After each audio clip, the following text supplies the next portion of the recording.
सफर में संघर्ष हो तो हिम्मत और बढ़ती है। अगर कोई रास्ता रोके तो जुर्रत और बढ़ती है। बिकने पर आ जाओ तो कीमत घटती है और ना बिकने की कसम खा लो तो कीमत और बढ़ती है। बसपा के समर्थकों से यह अपील है कि पश्चिम बंगाल की चुनाव के लिए अधिसूचना जारी हो चुकी है। आप पूरे देश के बसपा समर्थकों को निराश मत करना। मीडिया जो जमीन पर दिखाती है वो रिजल्ट नहीं आ पाता।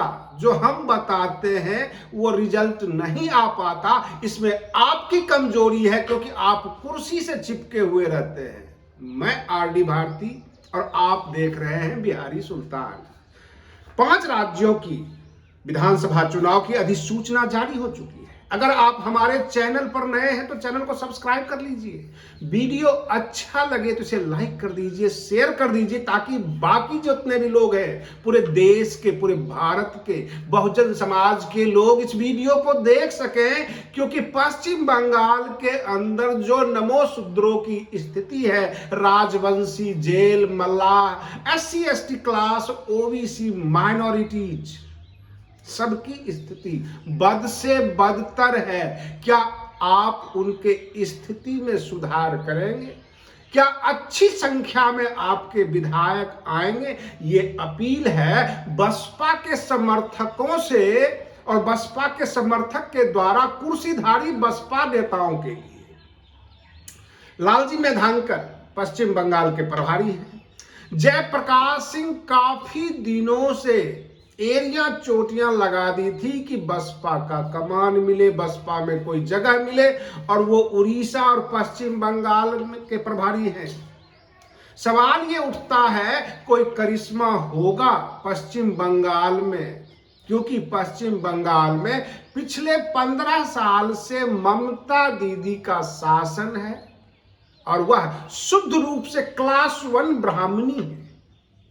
सामने UGC का बिल भी है, ना उन्होंने इसके समर्थन में बोला ना उनके विरोध में बोला। TMC, अगर TMC की बात करें तृणमूल कांग्रेस की, तो उसकी सर्वे सर्वा ममता बनर्जी हैं जो शुद्ध रूप से क्लास 1 ब्राह्मणी है। और भाजपा तो है ही मनुवादी पार्टी। क्या पश्चिम बंगाल में अंबेडकरवाद का उदय होगा? क्या बहुजन समाज का परचम लहराएगा? हम इन बिंदुओं पे बात कर रहे हैं। हमने अपने सर्वे में पाया है कि 47 ऐसे सीट है जहां पर नमो शूद्रो कम्युनिटी की बोलबाला है। बहुत दिनों से उनकी मांग भी है। आपको मैं बता दूं कि बांग्लादेश के अंदर जितने भी हिंदुओं के ऊपर अटैक हुआ बांग्लादेश में कट्टरपंथियों के द्वारा, वो सब के सब पश्चिम बंगाल के नमो शूद्रो कम्युनिटी के लोग ही प्रभावित थे। वही वहां पर अल्पसंख्यक है, वही वहां पर हिंदू हैं। ममता दीदी टस से मस नहीं हुई, आग बबूला नहीं हुई। सबने केंद्र सरकार के ऊपर अपना अपना ठीकरा फोड़ा, चाहे वो मणिपुर में महिलाओं के साथ दुर्व्यवहार हो अथवा पश्चिम बंगाल में SC ST OBC के साथ दुर्व्यवहार हो। केंद्र की राजनीति और भाजपा के ऊपर ठीकरा फोड़ दिया जाता है। सवाल ये उठता है कि भाजपा यह भी मनुवादी पार्टी, कांग्रेस यह भी मनुवादी पार्टी, पश्चिम बंगाल की जो सर्वे सर्वा है ममता दीदी, TMC की सर्वे सर्वा पश्चिम बंगाल की मुख्यमंत्री, वह भी मनुवादी ही है, क्योंकि ब्राह्मण है और ब्राह्मणवादी है। वो उनका विचार ऐसा है, वो समय देख देख कर राजनीति करती हैं। अगर दुर्गा पूजा आ जाए तो कभी वो रास्ता रोकते हैं मूर्ति विसर्जन में, तो कभी कहते हैं कि नहीं मूर्ति विसर्जन होगा, और वो जो चंडिका पाठ भी करने लग जाती है। ये समझ में नहीं आता है कि इस देश की राजनीति किधर जा रही है। आम जनता के लिए सरकार बनती है अथवा धर्म को बचाने के लिए सरकार बनती है? अगर लोकतंत्र का निर्माण हुआ है, भारत में संविधान बना है, संविधान जनता के लिए है या धर्म के लिए?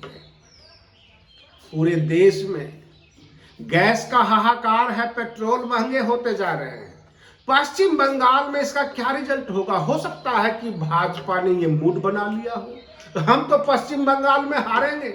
क्या ममता दीदी को बहुजन समाज पार्टी शिकस्त देगी, टक्कर देगी?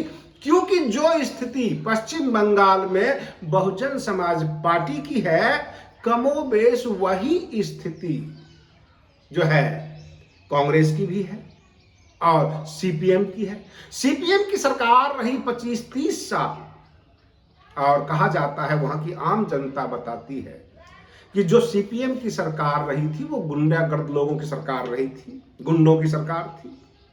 और वही सीपीएम के जितने भी बाहुबली महाबली हुआ करते थे, सबके सब आज की तारीख में टीएमसी से चिपके हुए हैं, ममता दीदी से चिपके हुए हैं। हम मानते हैं कि सत्ता तमोगुनी होता है, सत्ता दबंगई करता है, और वो दबंगई ममता दीदी ने भी किया। लेकिन भाजपा अगर उनको उखाड़ फेंके तो भाजपा कौन सा भला करती है एससी एसटी ओबीसी को?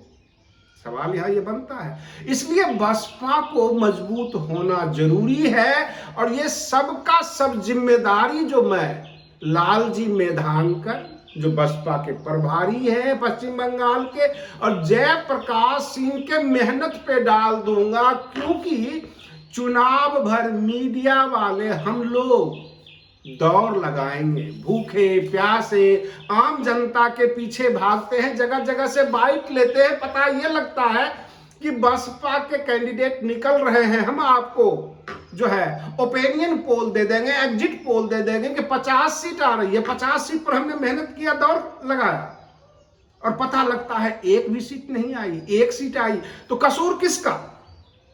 बिहार का चुनाव हुआ, हमने 50 सीट पे आकलन दिए थे, एक सीट आया था।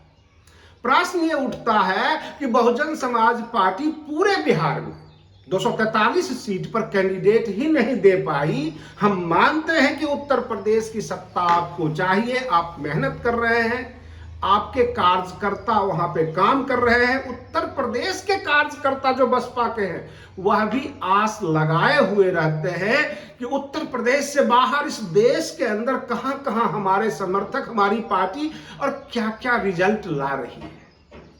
वो निराश होते हैं। बसपा के कार्यकर्ताओं को निराश मत कीजिए, बड़ी आशा से वो उम्मीद से बैठे हुए होते हैं। अभी 6 महीने साल भर जब तक चुनाव नहीं होता उत्तर प्रदेश में, बसपा के कार्यकर्ताओं को नींद नहीं आएगी, उनके समर्थक आशा में रहेंगे कि बहन मायावती जी उत्तर प्रदेश की मुख्यमंत्री बनेंगी।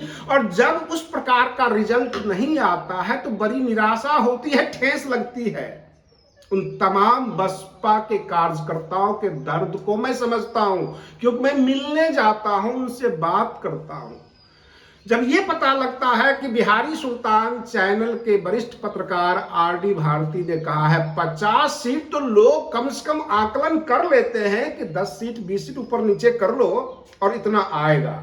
लेकिन उसका ठीक उलट अगर रिजल्ट आता है तो हम किसको पकड़ें, किसके मेहनत पर सवाल उठाएं? 2 नाम हमने बताया है, जयप्रकाश सिंह और लालजी मेधांकर जो पश्चिम बंगाल के प्रभारी हैं, मनोज हवलधर जो वहां के प्रदेश अध्यक्ष हैं, जो पश्चिम बंगाल में कहा जाता है स्टेट प्रेसिडेंट, और हजारों की संख्या में नमो शूद्रो कम्युनिटी, जेल, राजवंशी, उस समाज के लोग बिहारी सुल्तान चैनल से जुड़े हुए हैं।